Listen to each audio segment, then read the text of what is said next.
Righto, Beers and Banter, episode 19, former number one draft pick, All-Australian Demons legend, Jeff White. Howdy. Let's rip in.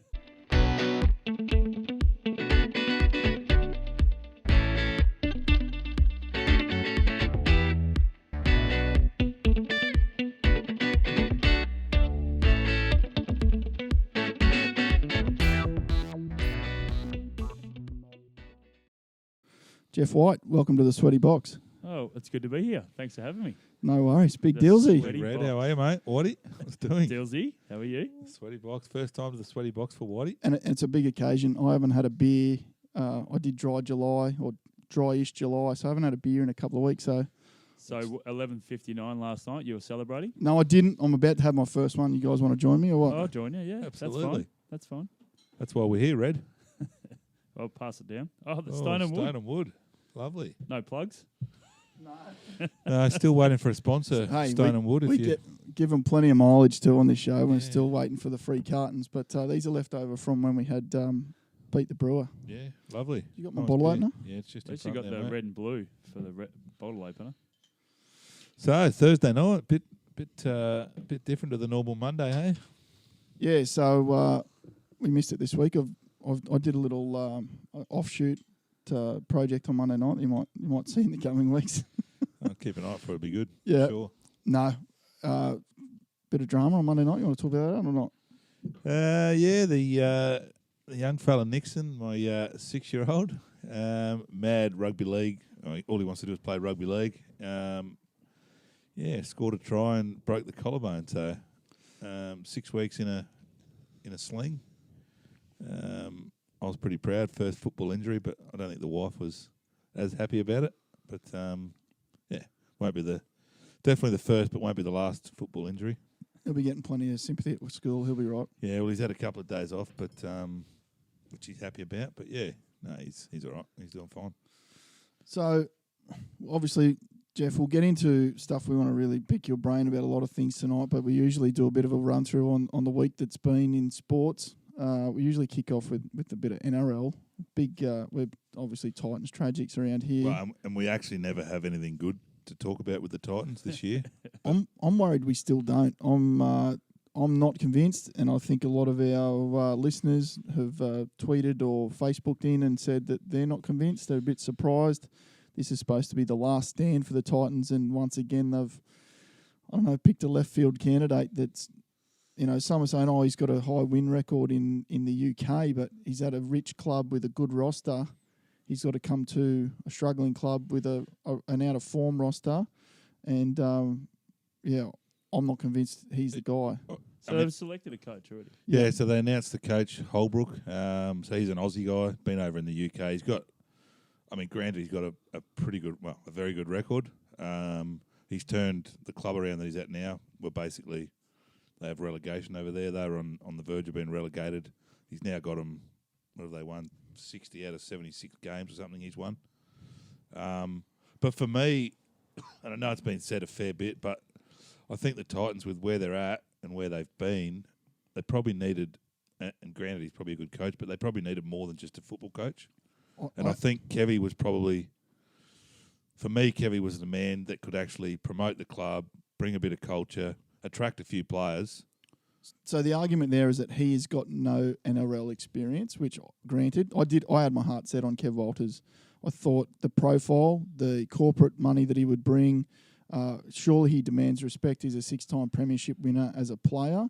He's a coach, QRL level, successful coach at the Catalans Dragons in the UK comp, sat under Bellamy and Bennett for long periods. I thought he was the man for us, Queensland legend. But he, I guess, no different. He doesn't have that NRL experience. But I thought he was the guy, and I think the media has worked everybody up into a spin that Kev was the guy. You had strong mail. He was the guy. Yeah, Everyone how'd that go? Yeah, our prediction. me 4 weeks ago. In the NRL, I'm not even though I live in Queensland, I don't follow it all, and you know that. I have no idea. But do they have a process where they put people in place to actually select the coach, like in the AFL, right? So St Kilda, there's a few clubs that are going to go through the selection process. They actually nominate 5 to 6 people who are designated people to select the coach. That was the case. Is this what happens in the NRL? So we've got Mel Meninga is the Australian rugby league coach. Yeah. He is also the head of culture and performance for the Gold Coast Titans. So good title. Sounds like my new one at work. It's pretty good. So there was him, one of the owners, CEO. So there was a group of people. There was a selection panel. But I saw a tweet today from Dom Loudon from Channel 9 that basically said that Darryl Kelly had said it would have been BS to interview people for this role. So we had this perception that the Titans were going far and wide for the coach. And we now know that they didn't approach Kev Walters. Anthony Griffin didn't get an interview. Craig Fitzgibbon didn't get an interview. So they went after Justin Holbrook. So that's not really going far and wide for the next coach. Well, they're saying far and wide probably because of distance. Because he was in the UK. Because he's in the UK. Yeah, I think they had him pinpointed right from day dot. Yeah. I mean, he's got a massive reputation, but yeah, I was just sold on the fact that we needed someone to really bring more than just coaching the players how to play footy. He spent time with Trent Robinson, and he's obviously got runs on the board, but Trent Robinson also coaches at arguably the richest club, or one of the most corporate-backed clubs in Australia, that we all talk about the salary sombrero that they use to recruit their players. I mean, and he's up against it from day dot because the Titans have already come out and said that they won't be doing a massive roster overhaul. Yeah, I saw that. They believe that the list they've got is good enough to be competitive. I actually don't mind.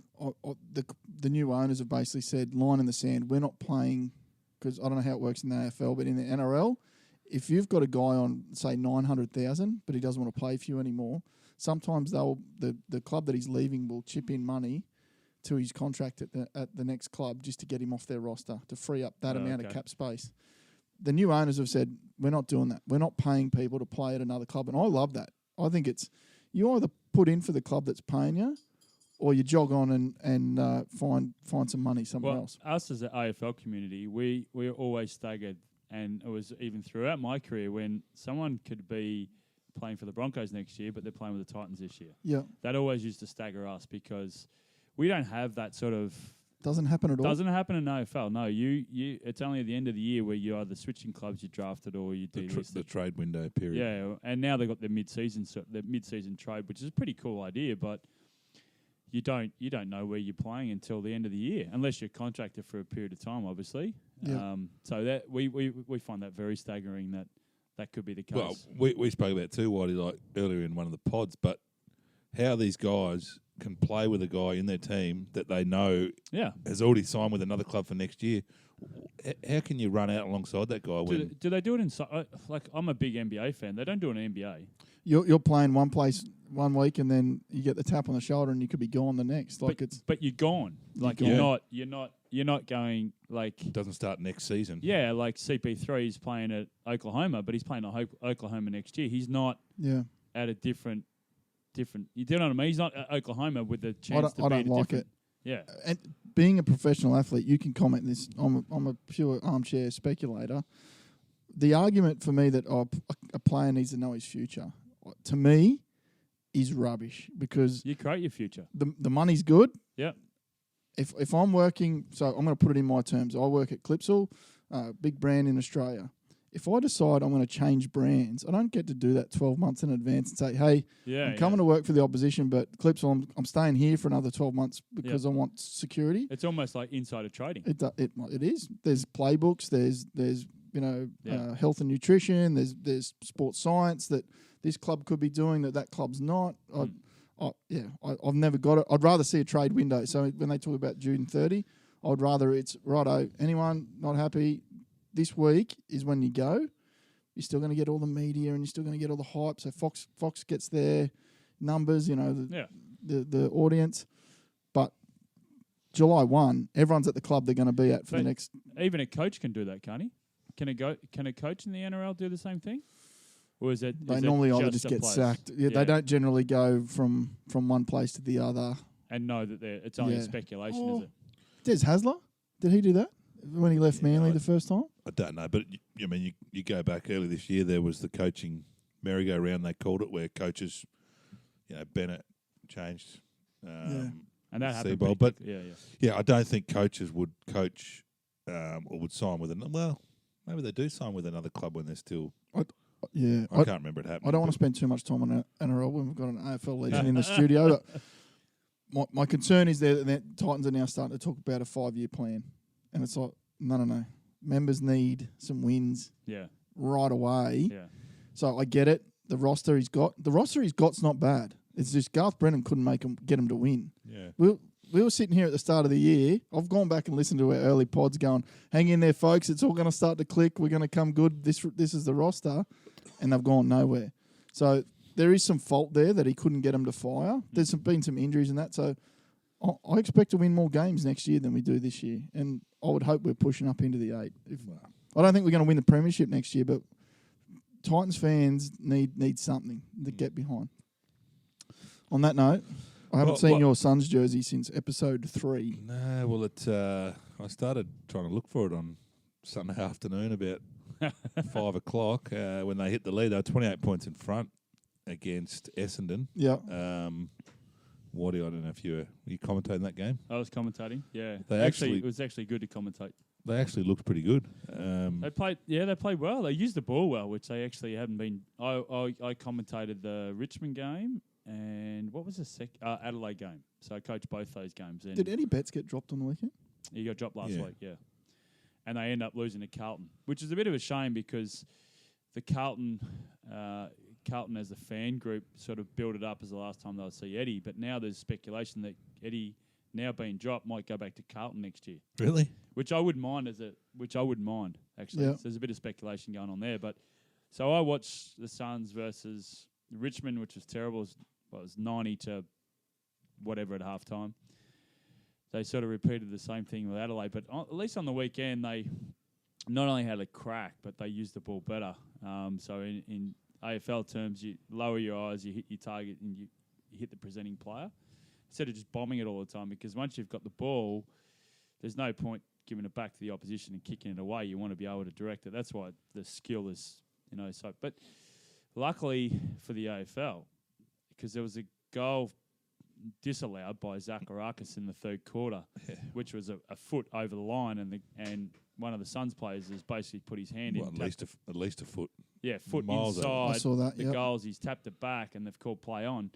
Now, with 90 seconds to go, the Suns are up by 3 points. Now, if they had held on to the lead, Gil McLaughlin, who's the CEO of the AFL, he was actually at the game. It would have been a nightmare.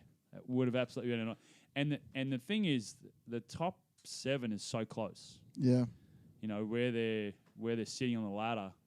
So yeah, it would have been diabolical. It would have been diabolical. But one of the things we did mention on the actual broadcast was that there's been many games this year that have been decided by really short margins, under 10 points. Yeah. And one in particular was the Melbourne game, which we were commentating earlier in the year. Melbourne won by a point. The reason why those sides have been able to come back so quickly in a short space of time is because of our 6-6-6. Yeah. Now, if you think about last year, for however long it's been, if you're up by 3 points, you put all your players behind the ball. Yeah. Ball goes out of the centre, doesn't matter, you've got heaps of numbers. Can't do that now. You have to set up 6, 6. Oh, it's like netball. And 6, yeah. You have to stay in your positions. So with the 90 seconds to go, Essendon got out of the centre, goal, which was by Hooker. And then the package, which Jake Stringer got out of the centre, goal. From about 80 metres. Now, if if you had it flooded, that wouldn't have happened. Both those occasions would happen. Yeah, so it's really it's. So do you think it's a good rule or not? I think it's a good rule. Yeah, definitely good. So Waddy, now that you're a local Gold Coast local, been up here I don't know how many years now. And 10 years. 10 years, is it? And we talk about it regularly, but both the Suns and the Titans as our local Gold Coast teams.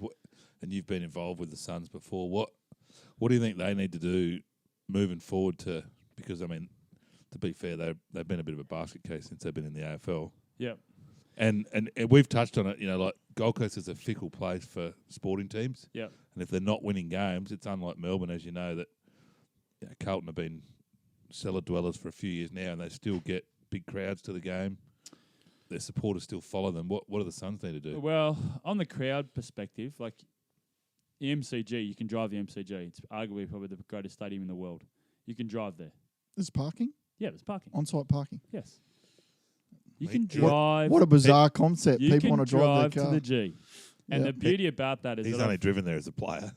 A bit easier to park than when you're a player. Yeah. We go underneath, but there's parking. I was Yeah. there several weeks ago for the Fremantle versus Melbourne. People Yep. driving in to park at the MCG. Yeah. You can't park unless you got a VIP blue card. Yeah. Everyone else has to get public transport. Now, the beauty about footy is that you get the scarf, you win, you're hanging out your window, away you go.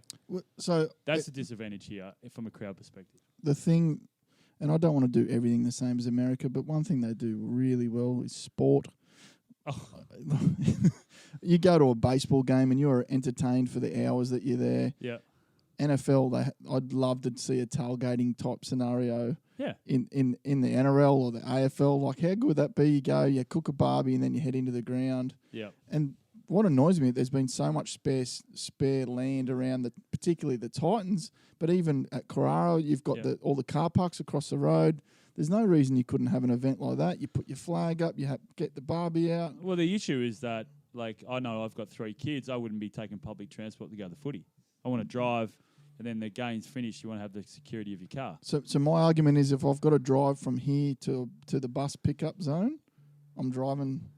You just want to. I'm just going to drive to the stadium. You just want to drive the stadium. And so my argument, and I've said this on radio, is that it's the greatest stadium arguably in the world, the MCG. You can drive there. Yes.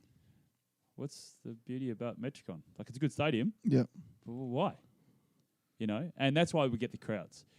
I know Gold And Coast, it's in the middle of town too, right? Yeah. Well, You can walk it straight out of the city centre across the road. that's right. Yeah, so that's my argument on that. In relation to players, in relation to on-field sort of stuff, look, you go back over 20 years and the best sides that have won or been up there in the top 4, say, or even won flags, have had a spine, a strong spine. So that's full back to full forward and a good midfield. Suns need to focus on that. The other side, the other parts, the wings, the half forwards, the forward pockets, all that, the back flankers, they all sort of come in, and you can even, you look at some of the half back flanks that are going with Adelaide, right? Yep. The Crouches and the stuff like that, and Dylan's well aware with those players, but they could be midfielders. They would be in any side and be a midfielder, but they use the ball so well off the half back. And why has Hawthorn been so successful over the last 10 years? Because they've had left footers and really good players use the ball off the half back, but they're actually midfielders. So you can mix that up, but you've got to have the spine. So for you, in rugby league terms, that's obviously your halfback, your hooker, and your fullback. Yeah, And which Melbourne, the Storm, have done so well for how many years now? Yep. That you sort of build your team around that spine, is what So- you're saying. So you can't tell me the Gold Coast is not the perfect place for an athlete to live. Oh, it is. We've got world class. We've got some of the best swimmers in the world have come out of the Gold Coast. Yeah. Triathletes base themselves here. Yep. Footy players end up living here. You've got V8 supercar drivers. World class motorbike riders. You've got golfers. All the golfers want to be here. Why can't we get the top footballers in Australia to come and live on the Gold Coast? Oh, we did with Gaz. But he didn't want to be here. That's an argument. Look, it's because of the on-field. It's the on-field. Like, he loves living here and all that sort of stuff. Yeah. There was no question about that. Look, yeah, it's a hard one. Look, when I lived in Melbourne playing footy, you felt like you're in a little bit of a fishbowl, and then everyone knew who you were. But it was such an adrenaline rush when you played a good game, I tell you. If you played a bad game, you wanted to hide. Yeah. So it was the ups and downs, all that sort of stuff. So you'd strut down the street. Yeah. But you don't get that here. You would not get that here. Yeah. And I guess, look at Tom Lynch, for instance, right? He's been up here for 6 years when he left. I mean, he wouldn't go anywhere in Melbourne without being, he's a tall lad, blah, blah, blah. So he would never experience that in his life. Now, is that making him play better footy? You don't know. Yeah. Okay. But if you play a good game here, you go down to Pack Fair on a Monday. Still anonymous. No one knows you. You want to have that little bit of recognition, I reckon, and you get that in Melbourne. Yeah, I still get it when I go to. I've been out of the game for 10 years, but not that I go to Melbourne a lot, but they love the AFL. Love the players. It's like a religion down there. I mean, So that's why it's probably, and we tend to get a few of the old players. But going back to their on field, they've got to get the spine. They've got to get, they've got Wright and Day up forward. this King's going to be a good player. Wears a good number, by the way. But they've got to get, Took Miller's a good midfielder. They've got to get a good centre half back and a good full back. Get that spine happening, and I think, just sort of straightens them up a little bit. Do you think they're on the right track? Like, can you see some? Oh, I saw some. I mean, I saw some positives at the start of the year, the way they moved the ball and the way they were defending. But you need a high energy to do that. Yep. And you got young kids, you're going to break down, you're going to have some injuries. Yeah, I feel that at the end of the day, I reckon I would like to see the Suns go really hard in trade period this year. Just really go after some key position players, some really quality players around that 25, 28. Yep. Instead of just going for youth all the time. And I hear what you're saying, we've got a 5-year plan for the Titans. The Suns fans are over that as well. They And need to do the same. the AFL is too. The AFL spent so much money. And look what GWS has done. They started the year behind them. And that's what everyone always comes and compares the Suns to the Giants and how well they've done. They've been in the comp the same period of time, all bar 1 year. Yep. But the GWS went after someone like Heath Shaw, right? He's been All-Australian with them as well. Yep. He's just played his 300th game last week. Now, why can't the Suns go after? I'm not saying you go after an Eddie Betts, but why don't? Well, they could. Isn't there talk of Burgoyne? Yeah, but he's 37-year-old. Yeah, but I'm not saying you get. Yeah, I don't know. But do you know what I'm trying to say is you need to get for some experience. You need a mix. They can't be all youth because who's teaching the youth how to play footy? At the end of the day, you can't buy experience. Yeah, you cannot buy experience. Righto. Oh, that's what Brisbane did with Hodge. I want to go deeper into your career, but we'll cover off a couple other hot topics before we get into that. It's a big night in sport tonight. Ashes. Get the crystal set out. Can't wait. I love it. First day, first test of the Ashes in England. And our 3 favourite players, Smith, Bancroft, Warner, could be lining up in the slips together. Well, just before we went to air, they hadn't announced the starting side, but from all reports, Bancroft is going to be recalled. Yep.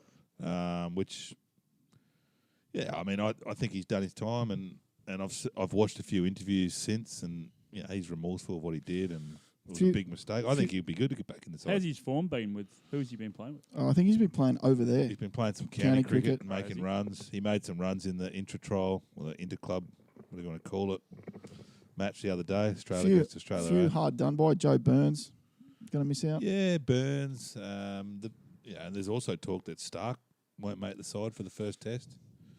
Obviously, Pattinson's already been guaranteed he'll be back in, so he hasn't played a test for. Pattinson on fire. How good would that just steaming in? That good to see. Quick. When he was fit, going back 3 or 4, 5 years ago, I mean, he was a match winner, wasn't he? Yeah. Right? So hopefully he'll do all right. And then Siddle, the talk of Siddle being recalled back in the side. That's phenomenal. He's about 45, isn't he? Well, he'd be getting close. He's another one who hasn't played for Australia for. The Barmy Army are going to have some good material lined up, no doubt. I just hope Smith, Warner, and Bancroft just pull their strides down, moon them, just take that, and they'll drop the sandpaper. Just come out and make 1,000 runs each. Surely some of their lyrics in the Barmy Army is going to incorporate their names in it. Yeah, we were talking about last time we were there. They had the old Sonny Bill face masks on and whatnot. So, God knows what they'll be doing this time around. But exciting. It's going to be good. Yeah, we'll go deep on that over the next couple of weeks. What else we got? I don't know. There's a bit of golf on the weekend, so the golf's, and obviously Whitey's a mad golfer, but the golf's starting to heat up now. The playoffs are just around the corner. FedEx next week. FedEx Cup starts. So we haven't seen you in the studio since the Open. We needed Scotty to finish top 20. I don't think he finished top 8. I don't think he finished top 80, did he? Rough week for Scotty, but I needed him because I put a bet on him about 12 months ago to win it. Yeah, well, you won't be cashing that one in. No. But, Brooks Koepka, look, unbelievable how good a year, how good a 2 years he's had. He won the WGC event last weekend. I actually read, I don't know whether you saw this, Whitey, but there's a big thing about the way Koepka, I guess, addresses his game and his attitude and everything else. And prior to the last round where he was 2 behind McIlroy, he actually turned up to the course about a half an hour before. And someone in the press said, what's going on? We're worried that you're going to miss your tee time. And he goes, I'm here. I'm warm. I'm ready to go. He doesn't get the Sunday He yips. just, and that goes against everything that all these other guys are doing. And they're going to the gym and they're turning up. He's still going to the gym though. He's still working out. But Yeah, that, but their preparation and their Yeah. attitude, I guess, towards what they're trying to do against him. He's the polar opposite. But it's funny that he's saying that because I put it in AFL terms, and they said that Gary Ablett Senior never trained. Mm. He'd go there and muck around, and he was a bit of a pest, right? Go out and kick 14. He was arguably one of the best to ever play. Yeah. Favola was the same. Favola would, just had a laid-back attitude. He'd still do his weights and still do what he needed to do, but it wasn't at the intensity that everyone else was trying to do. They but say then he'd go out. Steve Renoff for the Broncos used to, as soon as the training got a bit hard, he'd get crook in the guts and he'd disappear. Yeah. Well, I guess that's the makeup of those sort of guys, but but it shows a lot about the mindset, doesn't it? Like he's just got 100% belief and confidence, and he knows that at the end of the day, it's he's going out there just to play golf, and you don't want to think too much too. Yeah. Sometimes we I love my golf. Sometimes golfers can be too technical on what they're trying to do, and at the end of the day, your muscle memory's there. Yep. However you've trained, it's there. You just got to play with it.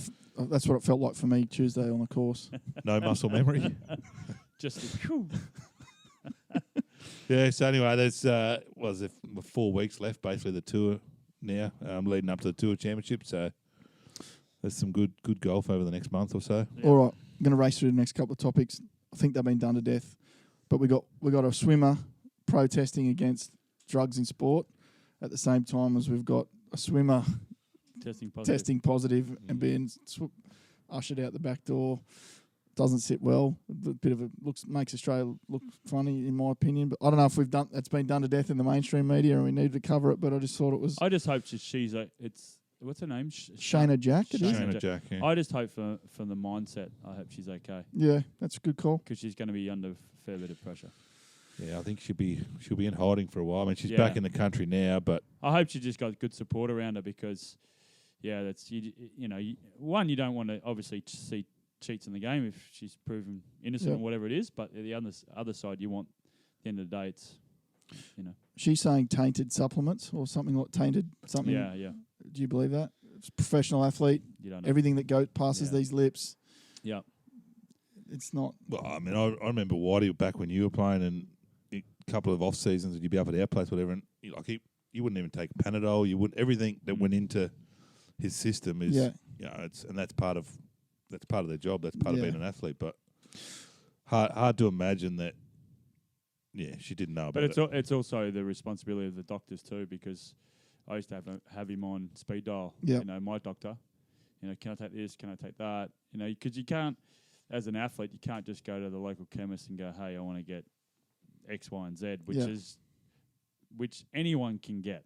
You can't, because any indication that's in your system, it's it's a fine line. Yeah. I just had here Ricardo, Beers and Banter favourite, Daniel Ricciardo, another DNF on the weekend. He was using an engine from the start of the year. Big things, hopefully this weekend. He's going to a fresh engine they've been saving for this round. He's like the Titans. He's going to come good eventually. The DJR Team Penske have taken out the team championship. Anyway, brush that. What we're here today, we want to hear all about your career. I want to take you back. It's a question that came in from a loyal listener today.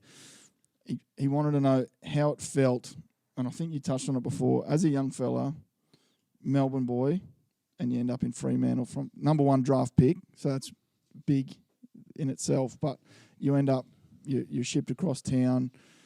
Do you like the fact that, it's a bit of a lottery where you're going to end up, or was it tough, or...? No, not at all. Look, I had only been to Sydney, so I'd never been to state. That's as far as I had been from my parents. But as I keep saying to my son Kalani and my other boys as well, is that it doesn't matter where you play. I always said too, I'd play on the moon to play AFL. You play AFL. Yeah, that's right. You play anywhere, and it didn't worry me one bit. Everyone said, there's pressure of being #1. I knew 8 weeks before the draft.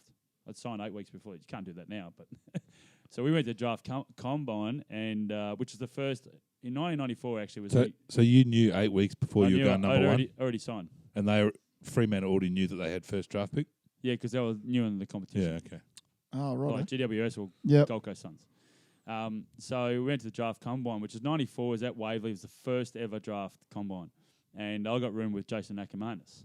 And it soon turned out that Jason had already signed with Brisbane anyway. And I had already signed with Freo. So the reason why we were in the same room is because no other coach, like we had, there's a period, it was funny actually, we had this lunch, and lunch was to talk with, there was Kevin Sheedy, there were all the coaches and all that sort of stuff were there. And that was an opportunity for coaches to actually introduce themselves to all the draftees. Well, it was just me and Jason. There was no one else. Everyone knew that, what was going on. So it didn't faze me one bit. I wanted to play AFL, and that was it. So So post draft, obviously, how long then before you head over to Perth to? Well, actually, that day, I don't know if I've told you this story, but I was involved in a car accident on the day I was drafted. So it was a pretty serious car accident. Yep. So what happened was I had all the draft party stuff organised, all the invites, and so in the morning we whipped up to Carlton or South Melbourne, wherever the draft was, pick number one, blah, blah, blah, go and have an interview, go back. I go back to school, so I changed in my school gear on the way home in the car, or way back to school. And I realised I didn't have my my invites. So one of the girls, she just got her licence. So she said, I'll drive you home. So as we're coming back, she lost control. We hit a pole. Jesus. So it might not have eventuated. Thankfully, everyone was okay. But pretty much finished school, packed my stuff up, and I was training within 2 or 3 weeks. So, but prior to that, I had to do a lot of training. So, yeah, happy. Yeah, double park now. Sorry, I'm so thirsty. It's been weeks. You haven't had a drink for a month. It's been a while. So, but yeah, it was straight into it, and it was great. Oh, look, when I went over there, all I wanted to do was earn the respect of the players and just get involved in that environment of being AFL. Just actually getting my first stuff and having that AFL logo.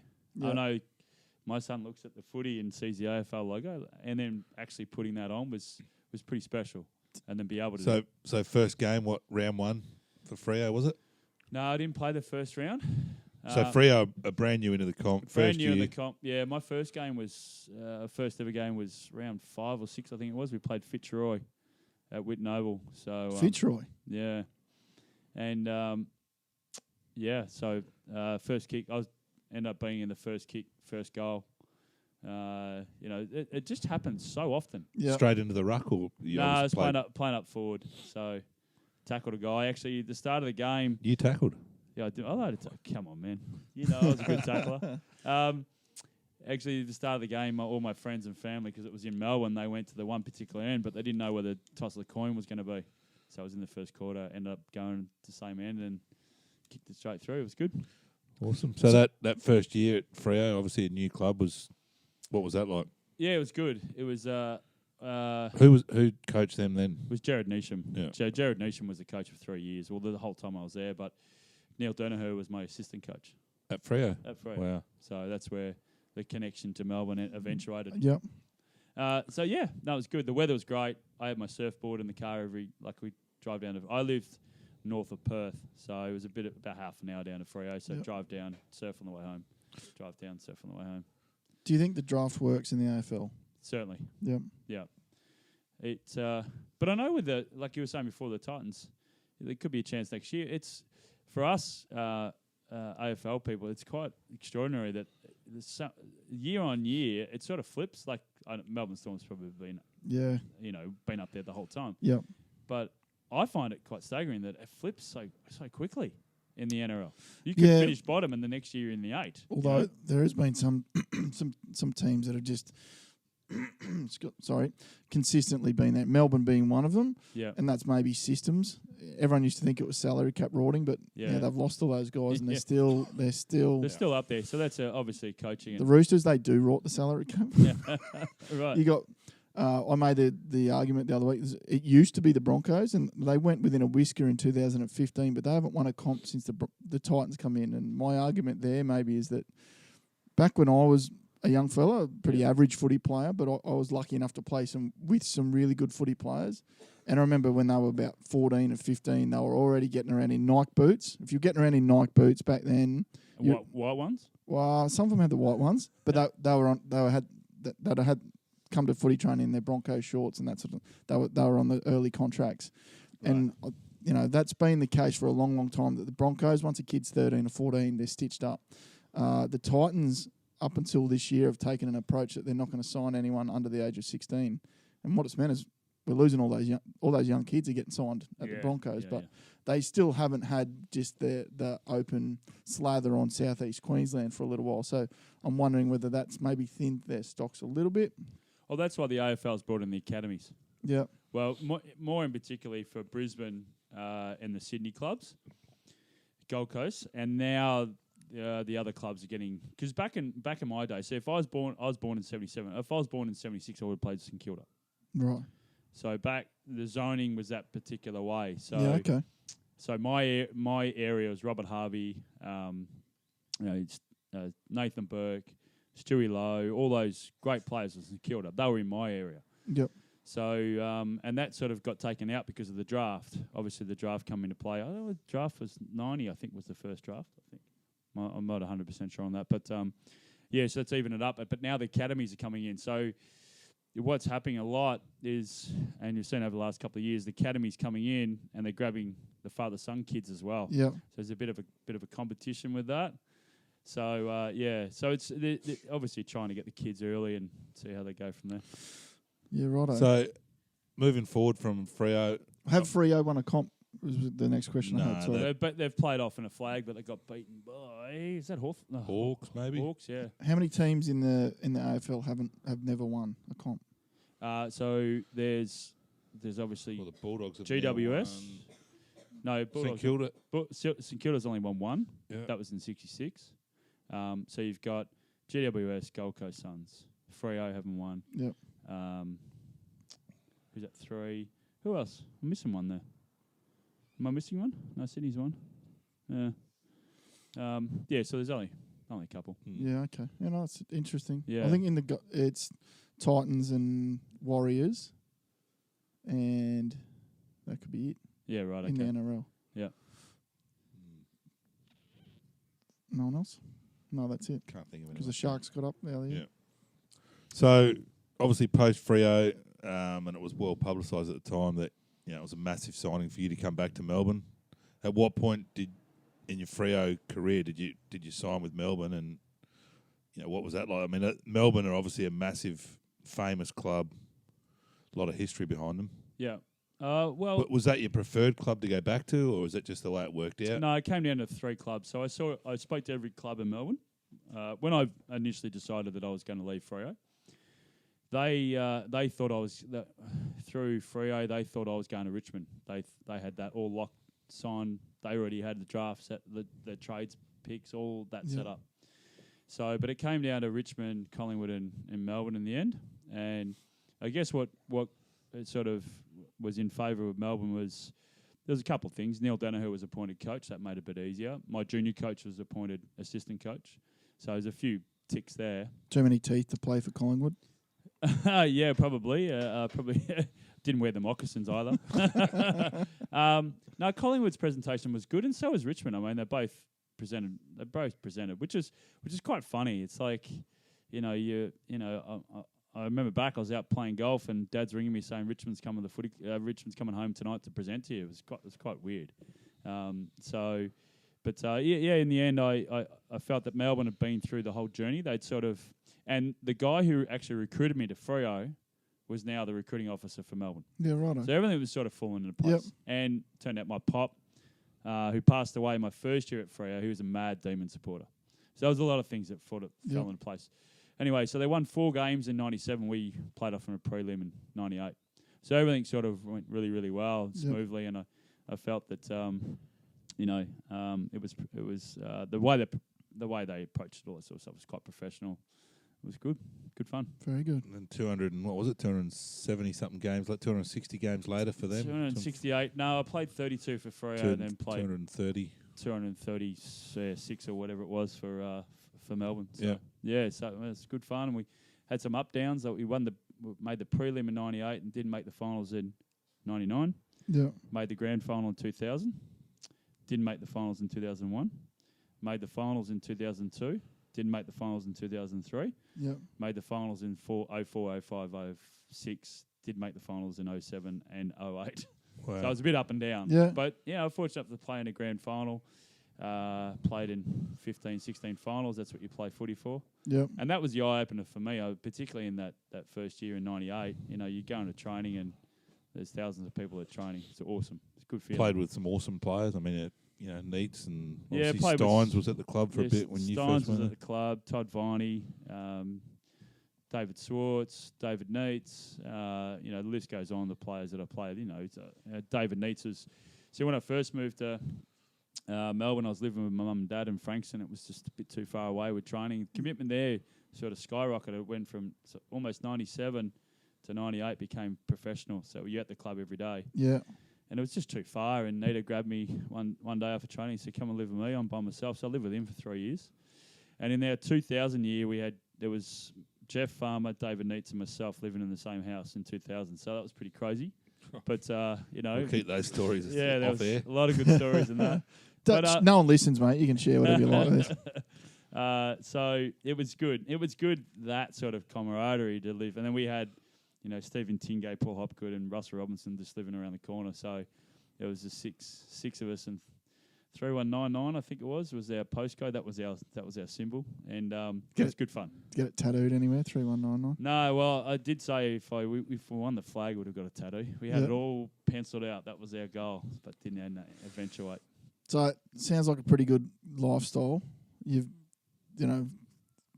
bachelor pad, all playing professional footy, living the life, all Australian, number 1 draft pick. Dylan tells me you suffered one of the most horrific injuries in AFL history. Yeah. Well, it was just one of those things. I was pretty good with my. I always found as a kid I was pretty good with the lateral vision. That's why you can't tell because you're still way better looking than Dylan. Yeah. Well, that's because they rebuilt his whole face. Yeah, they had to rebuild. Maybe someone should have kicked you in the face when you were younger. They had to rebuild the whole thing, but I got kicked just on my. What year was that? That was 2005. So it was a final in front of 70,000 people. I still remember, and it was 3 weeks before your 4 weeks before your wedding. 4 weeks before the wedding, but ironic. Like this is what you talk about, the ups and downs. So 2 weeks prior, round 21, round 22. Oh, no, it was round 21. So we had to play Bulldogs at the G. Yeah. We win, we're in the finals. Yep. They win, they're in the finals. That's how big stakes. Yep. So they win, they're in, we're out. We win, we're in. We win, we're in the finals, they're out. So it's basically semi-final football. Yeah, 31-minute mark, I get a free kick it from outside 50. Done, we're in the finals. 2 weeks later, I get my head caved in. The highs and lows.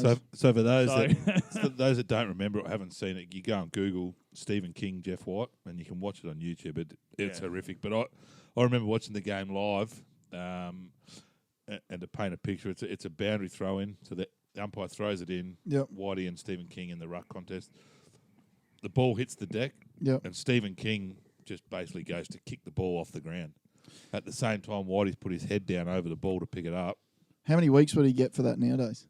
No, he didn't get any weeks. He ended up playing, and he ended up playing in that famous. He ended up doing it again the next week, and it didn't connect. But it was very similar. I mean, but would he get weeks for it now, though, kicking when your head's over the ball or not? Well, see, what happens with the boundary throw, and normally it sort of our ball is all over the place. It's like rugby, I guess, but this particular state, it just bounced perfect like that right in front of me, and he was on my right-hand side. So I was pretty good with all that sort of stuff, but this come from... all I was doing was focus on the ball, and it just went whack. It was a full-blooded, full swing. Well, to paint the picture, he wore a shin guard, and the force was so hard that his shin guards broke. Apologies. Did he buy you a beer or anything? No, he rang me, but I couldn't talk to him because my mouth was still pretty much wide up. I've heard guys, and you could even hear it come through the TV. The noise of the impact was out of control. But there's people that I've since heard and read that were at the MCG that day, and they could hear it from sort of 20, 30 rows back in the grandstand. Yeah. Just the impact. That's nasty. And then I remember seeing Whitey, I don't know, maybe a week later or something. I come up to the Gold Coast. And, it was, he had, would you have screws? I still got them. I got 14 screws and 5 plates just in that one area. Yeah. They basically had to rebuild his Yeah. mouth. So, but it face was area. I can tell you, doctors are no tradesmen either when it comes to using screws and power tools. crazy, yeah. But they had to rebuild it. But I guess for all your listeners out there in relation to contact sport, if it wasn't for my mouth guard, I would have lost all my front teeth. Oh, there you go. Because basically what they found was that my mouth guard had actually held. That was the only thing that it held together. Held it all in place. Yeah. So and held my teeth in that structure. There you go, kids. Wear your mouth guard. Righto. So before we move on to post-football, one thing, and just, a lot of listeners would know, and you spoke about him earlier, but Neil Danaher, obviously everyone knows Yep. Yeah. what he's going through now with MND, but maybe touch on, you've seen him recently. And obviously Neil's was involved in my career the whole time. So when I was drafted at Freo, assistant coach, and then the senior coach for 11 years at Melbourne, and he's suffering motor neuron disease, which is terrible. But throughout being a coach, he was always one who was very very selfless. He's always worried about us. He's always worried about the footy club. Always worried about the fans. Never about him. And that's exactly how he's portraying it right now. I mean, they raised, was it another $4.5 million, $5 million at the Freezer G. Yep. Just not long ago for the Queen's birthday game. So, they got the government backing and all that sort of stuff. It's huge what they've been able to do. And they've actually, just speaking to his daughter, she's the CEO of the company, which is Fight MND, but they're 70% close to finding a cure for this disease. Now, go back, I think Neil was diagnosed with it in 2011, 2012, I think. Like the lifespan of this, when you get this, is 5 years. I mean, you think he's diagnosed in 2011. It's 8 years on. So incredible feat. He's done a tremendous job. But they're getting close, and it's extraordinary what he's been able to do. Good on him too, because he's made a massive impact and stuff. He has, but I mean, I've seen recent footage of him going into, and they do this freeze at the G, but actually going into Melbourne and Collingwood the week of the game, and I mean, the poor bloke can hardly talk. I mean, you can hardly understand what he's saying. Yeah. But he's still going into these clubs and giving a speech, and it's a brutal disease. if you want to see one of his latest speech to the Melbourne Footy Club, is unbelievable, telling about his grandson, and but it's all about life lessons, and that's one of the things that I've, it's in my DNA, it's ingrained in me through Neil, is focus on the process and don't worry about the result. Yep. And, there's a famous time we were playing, I don't know who we were playing, but he came in at half time and said, if any of you players look at the scoreboard, I'm going to drag you. And no one got dragged in that second half because we just didn't worry about it. And we ended up winning the game. And it was just all about focus on the principles, and that's what he's doing right now. So, extraordinary man. I guess when you put all of your highs and lows of your footy career aside, you can sit back and say that you've been influenced by an absolute one of a kind. Oh yeah, human being. I mean, even like so. Don't know if we're going to touch, but I suffered a stroke in 2007, and that just come out of the blue, and you don't wish that on anyone, but it turned out I had a hole in my heart. So I look back and go, how did I play all those games with a hole in my heart? So if they had found that when you were a young fella, that the doctors would have said you're not allowed to play footy, probably, or not? Well, I don't know. It might have helped me with my aerobic capacity because I was a terrible runner. I was always last in all my... And I text, and Neil texted me straight away when he heard about it.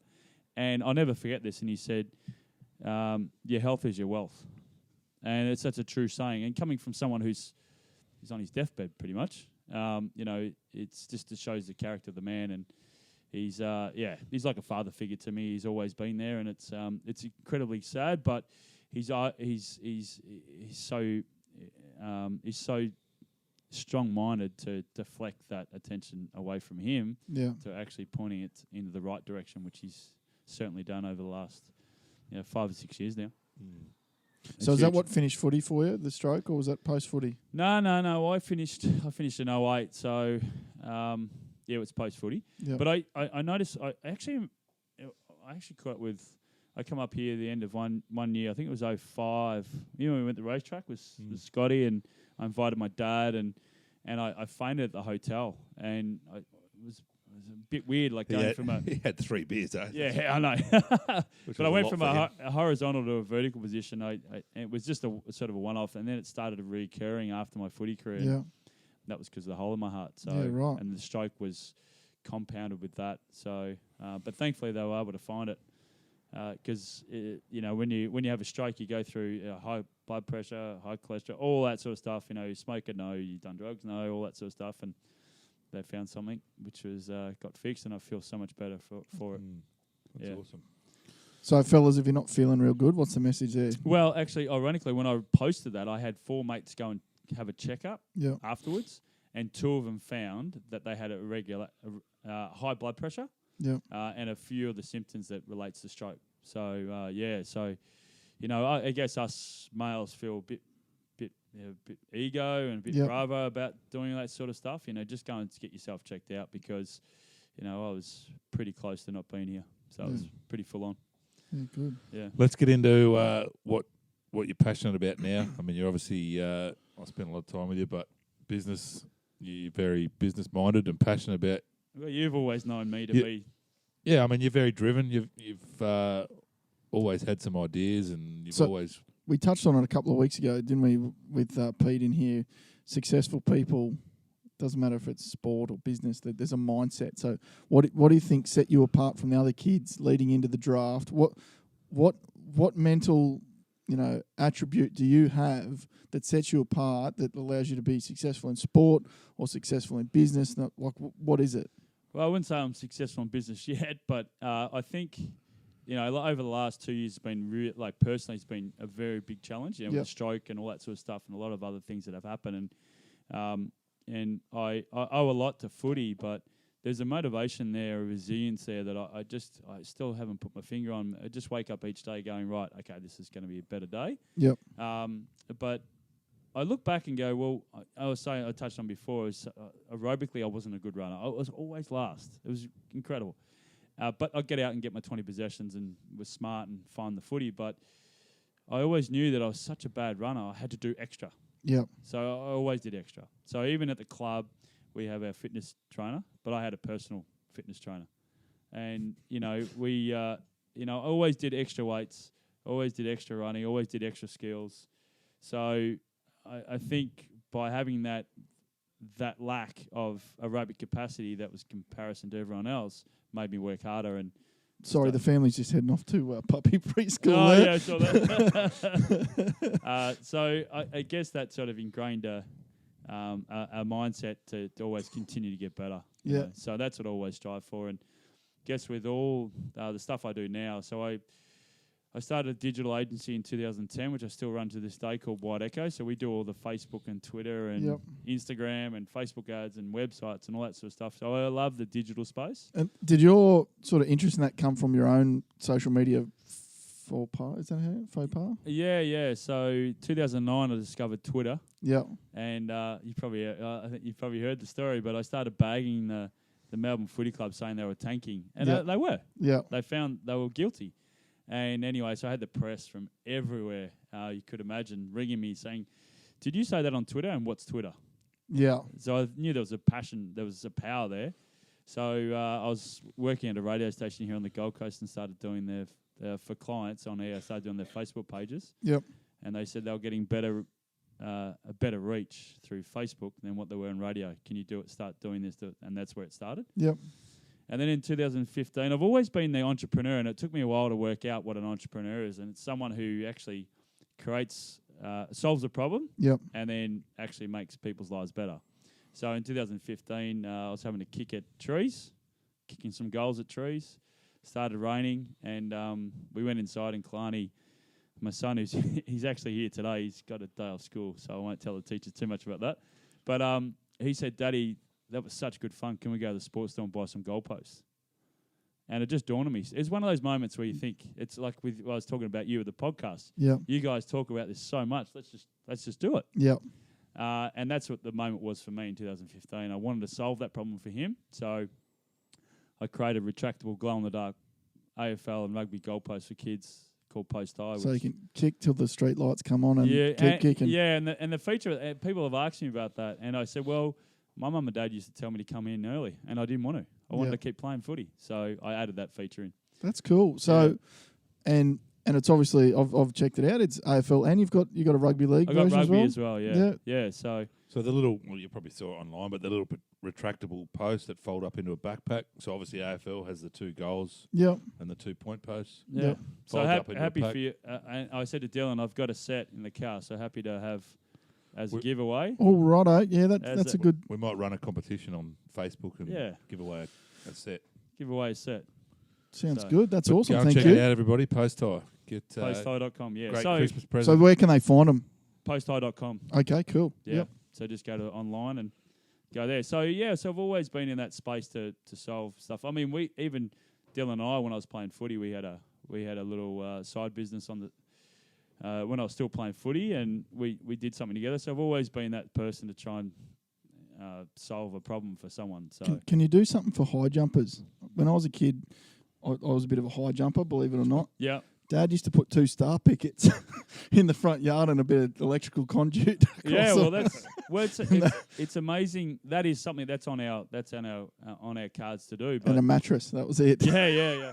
But it's been amazing how I had a national sports expo or convention I attended last week Yep. in Melbourne with Post High, and we had this particular person come up and they've installed synthetic grasses everywhere, but they can't use the corner posts for soccer.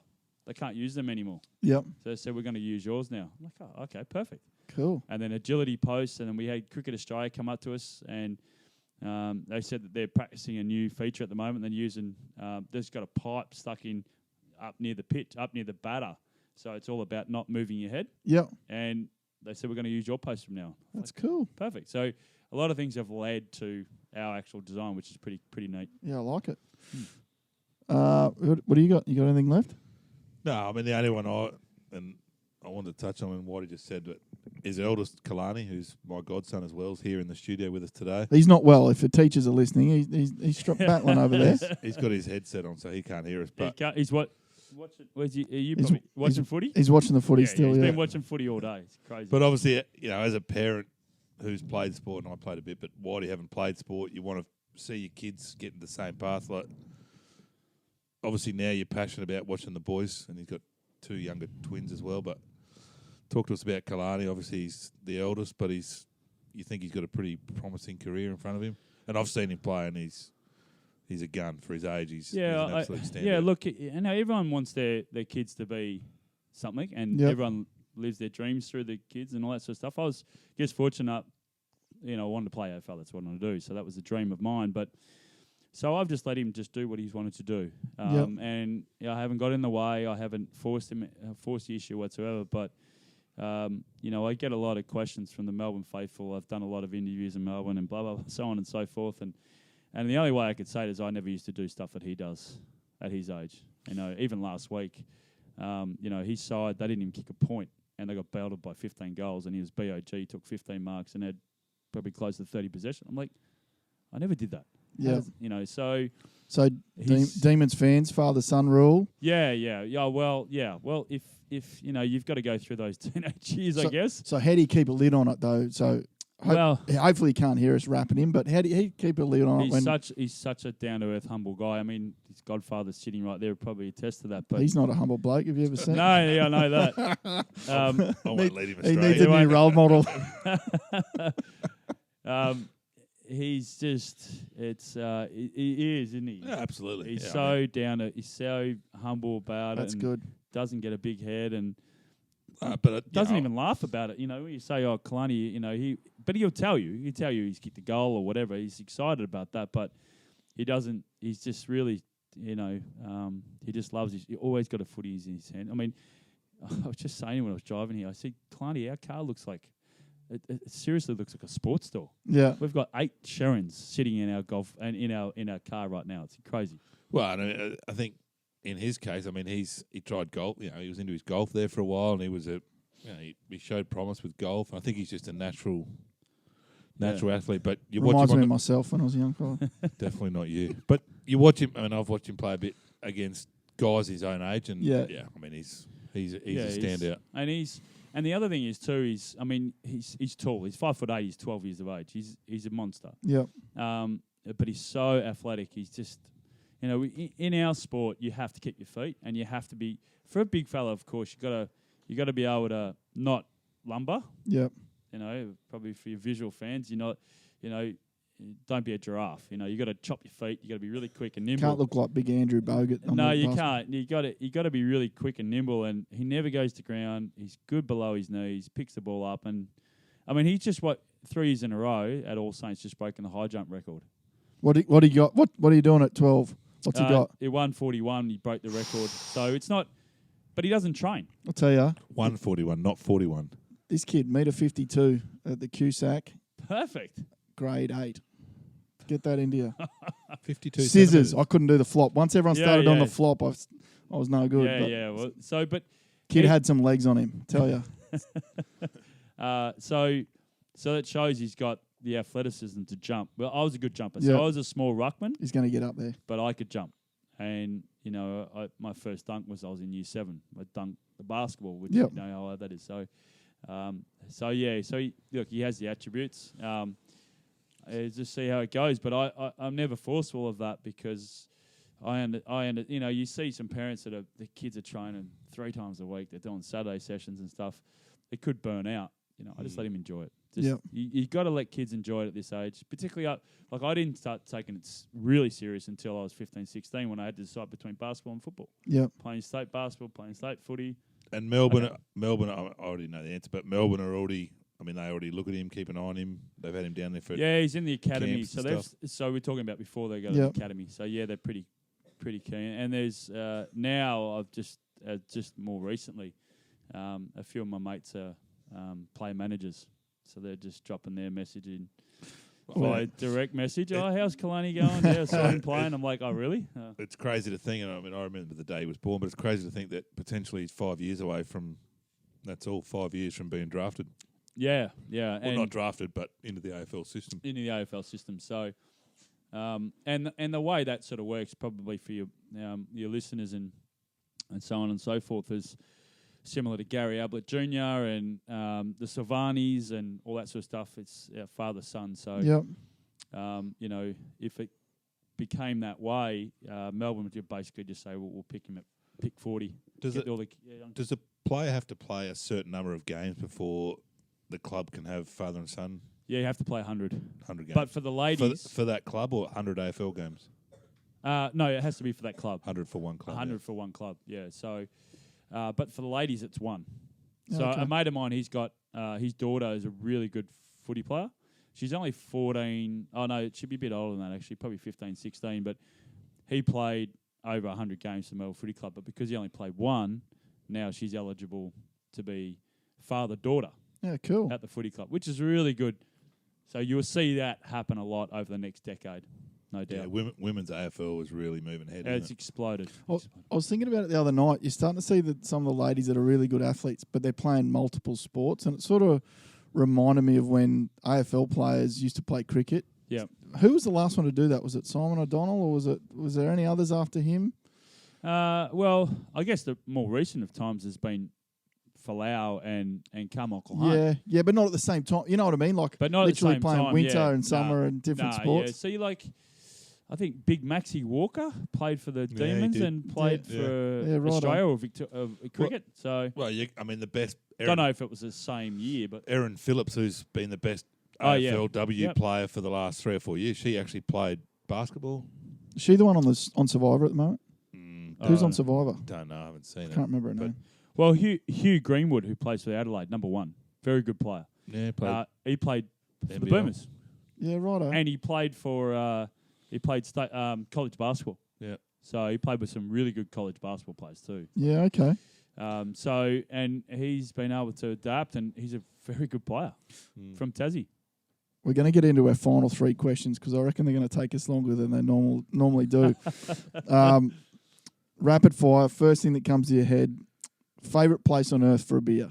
Hawaii, Waikiki Beach. That's a new one. I like it. Good. I don't even know if we should bother asking. It's going to be this. I know the answer. Favourite athlete of all time? Well, yeah. The listeners at home can check Jeff's Twitter profile picture for the answer. Michael Jordan. He's I guess I've got plenty of stories, but the quick story about it is that My dad went to a conference. He was working for Pepsi at the time. Yep. Went for a conference in Chicago in '87. Came back and said, and Jordan had actually he drafted in '84, and I was a big basketball. I played more basketball than footy. And Jordan had actually been injured, broke his ankle. So he'd been injured for 2 or 3 years. So hadn't really played. Yeah. But he was all over everywhere in Chicago. But we didn't have social media back then. No one was really talking about it. And he brought back Bulls 23 and said, this guy's going to be pretty big. I think you should follow him. That's how it started. And his middle name's Jeffrey. Spelled the same way. I bought my kid some Air Jordans. So there's marketing for you. Like, I was, don't send a dad to do the practical shopping. We walk past. I'm like, I never had Jordans as a kid, but my older brother did. And I was like, I'm going to get him set. And he's like, he doesn't even rate them. He's got no idea. No, doesn't like them. I want to show you something. This is for the people at home. I've got this from the safety deposit box for tonight. I want you to check these out. Oh, that's crazy. That is crazy. So as a kid, Saturday mornings. It's crazy. And so looking at this, the crazy one is the '84. So people listening, I have got a bit of a basketball card collection from the '90s. Well, I flip over and I see obviously the. That's my retirement fund. How much? 10,000, 20,000? What do you reckon? Like that '84 one is crazy. I'd hate to think what that's worth. So don't give out the location of the pod. We're rolling before we go. Well, that is crazy. Yeah. So I don't know if you guys can share the story. Do you know what this story? That's his rookie card. I'm hoping you can tell the story, and it's why the pod started. Basically, you guys met him? No. Well, before we go on, did he beat you or did you beat him the day you played golf with him? MJ? Yeah. No, we played together. Oh, you're same team. Yeah. So versus Bill Murray or what? No. Please. So tell the story. Well, so obviously, I don't know if Dylan's mentioned in the previous podcast, but he's good friends with Adam Scott. So, and that's how I met. Are you kidding? Yeah. Every time he takes his hands out of his pockets, all the names fall on the floor. Like, there you go. Biggest name drop you've ever met. And I didn't know that before I met Dylan, actually. When I went to the Masters, he said, I was on the phone and Dylan said, go and put him on. And that's how I met Scotty. So we've been really good mates for a while. And so I went over to Chicago in 2011. Yep. And I happened to be there. I try and tie it in to go and see Adam. Like, I'm going there in a couple of weeks as well to watch Adam play in the BMW. So I love going to watch him play. I'm a mad golfer and I love all that sort of stuff. But at this particular one, went in there and it was always the way, wasn't it, when Scotty would say, when you're flying home, because I'd go and see him play at Coolum or whatever. And I said, I'm flying home Sunday night. He said, you better change it because we're playing with MJ on Monday. And I was, to think that would happen, and it eventuated. So he's got 3 best mates that he plays golf with. Billy Zachas, Billy Olsen, and Billy Whitney. 3 Billies. So 2 Billies were there, Billy Whitney and Billy Zachas. Yep. And their favourite golfer is Scotty. So I kid you not. And our other friend is Johnsy, and he still lives in Chicago. So we throw the balls up. Billy are playing with Scotty. MJ, Johnsy, and myself are playing together. So we play as a 6. Fair grouping. Yeah, fair grouping. We play as a 6. MJ's drinking vodka, happily given to him from Johnsy's wife, who works for a vodka company. Yep. Smoking cigars. We're up. They press us on the 18th hole. I have a 25-footer, and I didn't realise, but I had a shot. I was the only one who had a shot up the last and binned it. And we're chest pumping with the MJ. He said, see, I inspire not only black guys, but I inspire white guys as well. That was his comment. But as we were playing, there was a group of 4 in front of us, and this guy kept on coming back, asking questions. How'd you go? And then on that particular putt, MJ's giving me the chest pump, turned around and pointed at this guy. Well, anyway, several months later, I found out that putt was worth $25,000. So I won MJ $25,000. So to this day, MJ still says that I'm his best golfing partner because I actually won him that money. That's ridiculous. So did you get a cut?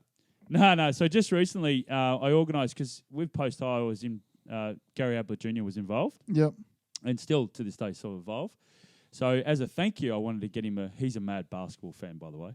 And so as a thank you, I wanted to get a signed Michael Jordan basketball, but he doesn't sign anything. Yeah. So through Johnsy and through Tony Kukoc, who's another Bulls player, Bulls number player. 7. Number 7. He was going down to play golf with MJ, and so he had a basketball. True story.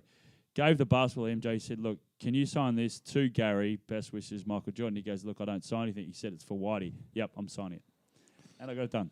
So it was good. So it's a really good story. And So I'm going to shake your hand because that hand played golf. I think I and was shook hands with saying, I Michael was Jordan. telling the story to Big Red off air, but was it only a couple of weeks ago you text MJ for his birthday? Yeah, and replied. Yeah, so And we're he replied. still chatting to this day. Do you reckon you could send that book over to him? I actually was thinking when I saw it, I thought I better.